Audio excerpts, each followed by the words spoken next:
Son defa ellerini tutsam, gözlerime bakarak öpsem, son defa senin sahte gülüşlerini görsem de düzebilsem, son defa resmine bakarken resmin canlanıp beni dinlese, son defa ama son defa, ama son defa, son defa, son defa o yanımda olan zaman yüreğin bir defa beni istese, son defa seni yanıma çağırsam, ayaklarım bana gelebilse, son defa kalbindeki buzlar bu resimle yerken ise, son defa ama son defa, ama son defa, son defa bir de unutmuşum seni, bu azabı burada bitirse, son defa gülüş dolu günleri bana geriye kaytarabilse, son defa ağladığım geceleri bir anlık gözümden içirse, son defa ama son defa, ama son defa.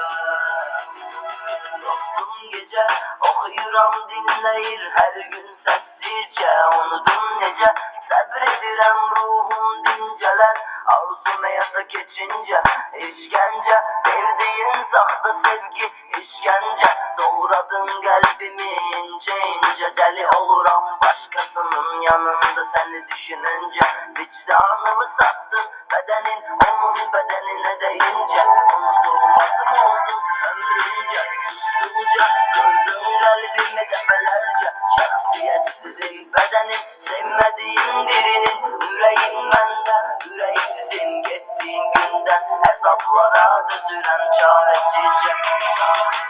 son defa bir de unutmuşum seni, bu hesabı burada bitirse, son defa ama son defa, ama son defa,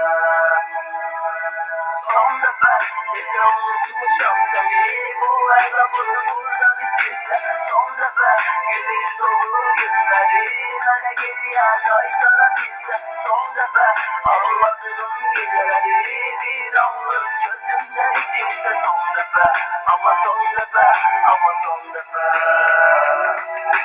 son defa bir de unutmuşum seni, bu azabı burada bitirse, son defa gülüş dolu günleri bana geriye kaytarabilse, son defa ağladığım geceleri bir anlık gözümden içirse, son defa ama son defa, ama son defa.